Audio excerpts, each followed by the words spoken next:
Welcome friends, आप सभी का बहुत बहुत स्वागत है अपने YouTube चैनल चाहूं शुरू। के हाल चाल है, आयो बड़ा है मस्त बिंदास है। तो भैया जैसा कि आप लोगों को पता है कि अब ये नया सेशन है, आप लोगों को नई उमंग और नया जो उसके साथ तैयारी करनी है। तो भाई आप लोगों के लिए सबसे पहले तो मैं बताना चाहूंगा बेहतरीन, अगर आप एनडीए की प्रिपरेशन करना चाहते हो तो एकलव्य एनडीए 2022 ये बैच आप लोगों के लिए एनडीए का कंप्लीट बैच है, जिसमें मैथ्स, जीएस, इंग्लिश, साइंस आपको सब कुछ मिल जाता है। सारे ऐसे बच्चे हैं जो आईसीसी अलग देखो, एनडीए का बेस मैंने अलग कर दिया, आईसीसी का अलग कर दिया, तो ऐसे बहुत सारे स्टूडेंट्स हैं जो आईसीसी, एयरफोर्स और नेवी की प्रिपरेशन करना स्टार्ट कर रहे हैं कि अब आपके नए नए बैचेस आने वाले हैं और आपके नई नई वैकेंसीज भी आने वाली हैं। और बहुत सारे ऐसे बच्चे जो एकदम नए हैं और अभी तक उन्होंने नहीं पढ़ा, तो आपको मैं बता दूं, आपको कुछ भी नहीं करने की जरूरत है। अगर आप अनअकैडमी प्लस लेते हो तो आपको ये सारा बैच यहां पे मिल जाएगा। ये बैच आपका 25 की जगह, क्योंकि बच्चों की हाई डिमांड थी सर 1 तारीख से कर दिया जाए, तो 1 जून से हम लोगों ने स्टार्ट कर दिया। तो ये बैच आपका 1 जून से स्टार्ट होने वाला है। तो अगर आपको ये बैच लेना है तो आपको कुछ नहीं करना है, अनअकैडमी पर जाके वहां पे सब्सक्रिप्शन लेना है, और वहां पे सब्सक्रिप्शन जैसे आप यूज करेंगे तो आपको मयंक सर कोड यूज करना है।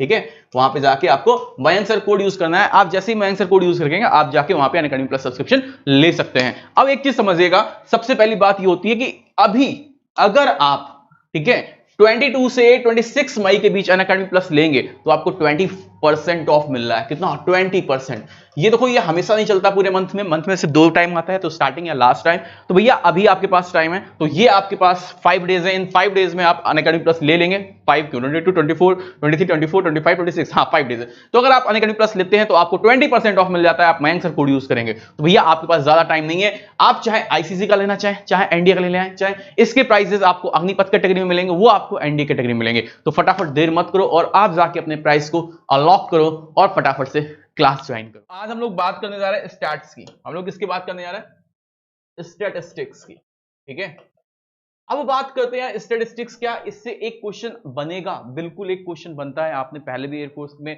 तो कभी कभी क्या होता है सिलेबस उस हिसाब से आपका पहले भी नहीं था। ठीक है, ऑफिशियली मैं बोलूं तो उसमें स्टैट नहीं इंक्लूड था, बट स्टैट का क्वेश्चन आया था। आप चेक कर लें, हरात्मक माध्य से क्वेश्चन पूछा था। तो ऐसा नहीं है, आपका एक क्वेश्चन बन जाएगा। और कैसा बनेगा? इतना लेंथी नहीं बनता। ठीक है, मैं भी बताऊंगा आपको किस तरीके के स्टैट्स से क्वेश्चन बनेगा। तो आज हम लोग स्टैट्स को पूरा कर लेंगे, मतलब आपके कॉन्सेप्ट के साथ। पहले हम लोग एक बार वन शॉट में एक बार कॉन्सेप्ट कंप्लीट कर लेते हैं एंड देन हम लोग इसको रिवीजन। कॉन्सेप्ट कंप्लीट करने में मेरे को ज्यादा से ज्यादा 40 मिनट लगेगा और रिवीजन करने में हम लोग को 40 मिनट लगेगा। टोटल हम लोग 80 मिनट की क्लास ये वाली लगाने वाले हैं। समझना, स्टैट आपकी जो डिपेंड करती है वो बेटा डिपेंड करती है डेटा पे। ठीक है, तो आपके कितने डेटास होते हैं? सबसे पहले होता है ग्रुप डेटा, ठीक है, और अनग्रुप डेटा। और क्या होता है? अनग्रुप्ड डेटा होता है। ठीक है, ग्रुप डेटा को क्या बोलते हैं बेटा? इसको बोलते हैं वर्गीकृत आंकड़े, वर्गीकृत आंकड़े। ठीक, और अनग्रुप डेटा क्या होता है? अवर्गीकृत आंकड़े। ये होते हैं अवर्गीकृत आंकड़े। तो जो आपके एयरफोर्स में है ना, वो ये पूछेगा। ठीक है, जो आपका एग्जाम है हम लोग उसमें ये कंसीडर करेंगे अनग्रुप डेटा। आपके एग्जाम में क्या है पता नहीं कहां का है, ये तुम लेके जाओ, बस पहले ही लेके जाओ। ठीक है, तो भाई जो अभी हम फोकस करेंगे वो हम फोकस करेंगे अनग्रुप्ड डेटा, मतलब अवर्गीकृत आंकड़े, क्योंकि आपके जो एग्जाम का लेवल है उस पे ये आता है। तो हम बात करेंगे अवर्गीकृत डेटा की। तो अवर्गीकृत डेटा में हम लोगों को क्या क्या पढ़ना है सबसे पहले समझते हैं। ठीक, तो इसमें तुम्हारे पास आएगा mean, second mod, third median, एक इसके बाद तुम्हारे पास फोर्थ डेविएशन एंड 5 आएगा वेरिएंस। तो हमें ये 5 टॉपिक आज पढ़ने हैं। हिंदी में बोले तो माध्य, बारंबारता, माध्यिका, विचलन, प्रसरण। इनमें से एक क्वेश्चन तुम्हारे एग्जाम में पक्का रखा है कि आएगा ही आएगा। ठीक है, एक क्वेश्चन कंफर्म है आपके एग्जाम में पूछेगा। ठीक, चलो देखते हैं।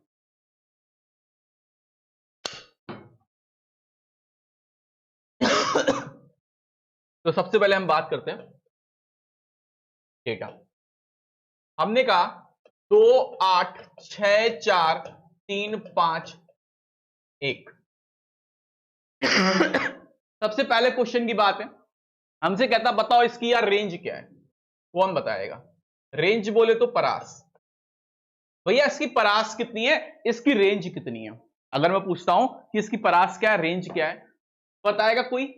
कोई बच्चा इसकी रेंज बताएगा? Please comment. ठीक है, समझना यार, इसकी रेंज निकालते। रेंज क्या होती है? मैं पूछता हूँ यार तेरी रेंज कितनी है, तो तू क्या कहेगा कि सर पूछो मत, मेरा कहां कहां साम्राज्य फैला हुआ है ना? तो वही चीज है, इसका भी साम्राज्य कहां कहां फैला है। तो अपर वैल्यू से लोअर वैल्यू घटा दो, रेंज कितनी आ गई? 7। अपर वैल्यू से लोअर वैल्यू घटा दो, रेंज कितनी आ गई? मतलब मैक्सिमम से हमने क्या कर दिया? मिनिमम को घटा दिया, तो ये आ गई इसकी रेंज। एक क्वेश्चन इससे बन जाता है, एक क्वेश्चन से बन जाता है। आपसे पूछता भैया what is the range? Range आपकी क्या होती है? अपर वैल्यू माइनस लोअर वैल्यू। हमने ऊपर की वैल्यू से नीचे की वैल्यू को आपस में घटा देंगे, तो हमारे पास क्या आ जाएगा? रेंज ऑफ द फंक्शन या range of the data. Clear है? आगे चलते हैं, है ना? अगला, आधे तो कह देंगे चचा ही हमारे विधायक है ना? देखो, अब हम बात करते हैं, जैसे मैंने कहा 2, 8, 4 और 6। बहुत इजी एग्जांपल लेके चलेंगे, क्योंकि ज्यादा लेंथी लेने से कोई फायदा नहीं है, आपको समझाने से। उसके बाद हम क्वेश्चन पे अटेम्प्ट करेंगे। तो मैंने कहा 2, 8, 4, 6, इसका मीन क्या है? नंबर 1 पे हम बात करते हैं इसका मीन। ठीक है, मीन मतलब बोले तो माध्य। ठीक है, माध्य बोले तो इसको हम ये भी लिखते हैं समांतर माध्य। क्या लिखते हैं? समांतर माध्य या अर्थमेटिकल मीन। हमसे कहता है इसका मीन क्या है, या फिर समांतर माध्य या फिर अर्थमेटिकल मीन। तो समझना एम बराबर क्या होता है? एम होता है टोटल सम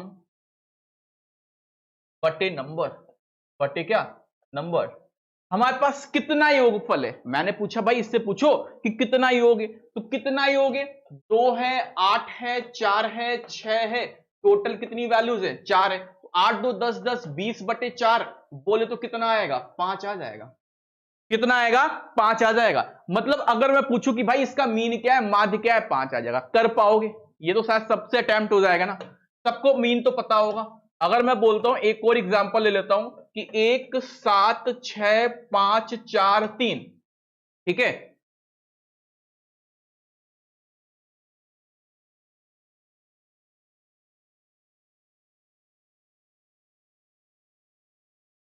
दो। अब बताओ, ठीक, इसका मीन क्या है? तो तुम क्या कहोगे? सर इसका जो मीन आएगा वो आएगा टोटल सम। इसको एक्स बार से डिनोट करते हैं। क्या करते हैं? एक्स बार से। तो एक्स बार बराबर कुल सम कितना हो जाएगा? कुल सम हो जाएगा सर 7 1 8 6 14 5 19 4 9 4 13 23 3 26 2 28 बटे 7।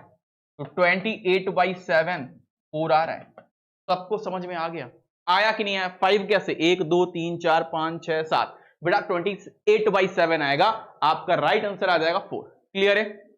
तो ये तो आ गया। अब हम बात करते हैं इसमें ज्योमेट्रिकल मीन की, जीएम की। बेटा किसकी बात करेंगे? जीएम की, जिसको बोलते हैं ज्योमेट्रिकल मीन। ज्योमेट्रिकल मीन बोले तो गुणोत्तर माध्य। हम किसकी बात कर रहे हैं? गुणोत्तर माध्य की। तो भैया गुणोत्तर माध्य क्या होता है, समझना। अब हमने कहा हमें सर गुणोत्तर माध्य निकालो, तो देखो हमारे पास 3 माध्य होते हैं, समांतर माध्य, हरात्मक माध्य, गुणोत्तर माध्य। अब हम जीएम की बात करते हैं, ज्योमेट्रिकल मीन की।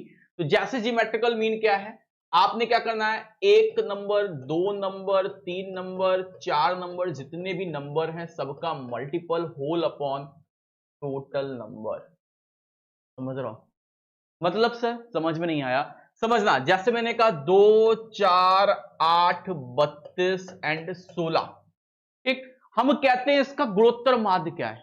इसका गुणोत्तर माध्य क्या है? तो तुम क्या करोगे? सबका multiply 2 into 4 into 8 into 32 into 16 to the power 1 2 3 4 5। इतना आ गया। ये चीज आई। मतलब हमको क्या करने? इसके 5 टर्म्स के पेयर बनाने। कैसे? कि सर ये हो गया 2, 4 को क्या लिखोगे? 2 इंटू 2, 8 को 2 इंटू 2 इंटू 2, 32 को 2 दूनी 4 दूनी 8 दूनी 16 दूनी 32, और 16 को 2 दूनी 4 दूनी 8 दूनी 16, 1/5। बेटा 5 5 के पेयर ले लो, 1 2 3 4 5, एक ये आ गया। फिर 1 2 3 4 5, 1 2 3 4 5, एक ये आ गया। फिर बेटा क्या आएगा? 1 2 3 4 5, एक ये आ गया। फाइनली आंसर क्या आया? 8। आया कि नहीं आया? किसी को कोई दिक्कत, कोई डाउट, कोई परेशानी हो बताओ।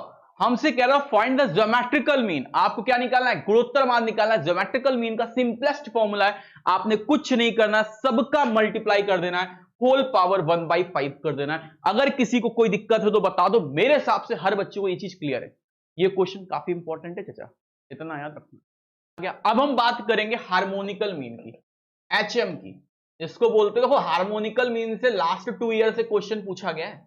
आप पिछले 2 एयरफोर्स के पेपर उठा के देखो तो आपसे हार्मोनिकल मीन से क्वेश्चन आता है।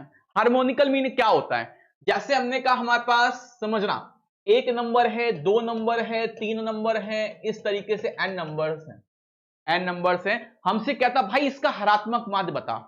हमसे क्या पूछा? भाई इसका हरात्मक माध्य बताओ। What is the harmonical mean? तुम्हें कुछ नहीं करना है, टोटल नंबर n 1 अपॉन पहला नंबर प्लस 1 अपॉन दूसरा नंबर प्लस 1 अपॉन तीसरा number dash dash dash dash. ठीक है, मतलब जितने नंबर्स हैं वो 1 upon first number, 1 upon second number, 1 upon third number, ऐसे करके हमको आगे चलना। सर कैसे समझते हैं? मैंने कहा भाई बता 1 6 -6 इनका हार्मोनिकल मीन क्या होगा, इनका हरात्मक माध्य क्या होगा? तुमने कहा सर ये तो बहुत आसान है। कैसे? टोटल नंबर कितने हैं? 3 है। 1 अपॉन पहला नंबर, 1 अपॉन दूसरा नंबर, 1 अपॉन तीसरा नंबर, ये कैंसिल हो गया। फाइनली आपका जो आंसर है वो कितना आ गया? 3 आ गया। क्लियर है? आया कि नहीं आया? बेटा लेट हो हमें उससे कोई मतलब नहीं है, आप आओ, क्लास सेव हो जाती, बाद में पढ़े। आ गया? सिंपल सा क्वेश्चन था, आपसे पूछ रहा था भैया इसका हरात्मक माध्य क्या है, तो हमने कुछ नहीं किया। 1 upon first, 1 upon second, 1 upon third. किसी बच्चे को कोई दिक्कत? मेरे हिसाब से दिक्कत नहीं हुई होगी। क्लियर है बेटा? नहीं, कानपुर में देखो जिसका भी एग्जाम है आप कानपुर में एग्जाम देने आओ, अच्छी बात है, आप एग्जाम करके जाओ, बहुत अच्छी बात है। आप कहीं होटल ले लो, बहुत अच्छा है। मेरे यहां इससे अवेलेबल नहीं है, इस चीज को समझने की कोशिश करो। ठीक है, आगे चलते हैं। तो ये बात हम लोगों ने कर ली हरात्मक माध्य। तो एएम जीएम एचएम आ गया। किसी बच्चे को एएम जीएम एचएम में कोई दिक्कत है तो बता दो। मेरे हिसाब से कोई भी बच्चा ऐसा नहीं होगा जिसको किसी तरीके की कोई भी इश्यू आया हो हरात्मक माध्य, गुणोत्तर माध्य और समांतर माध्य में। सब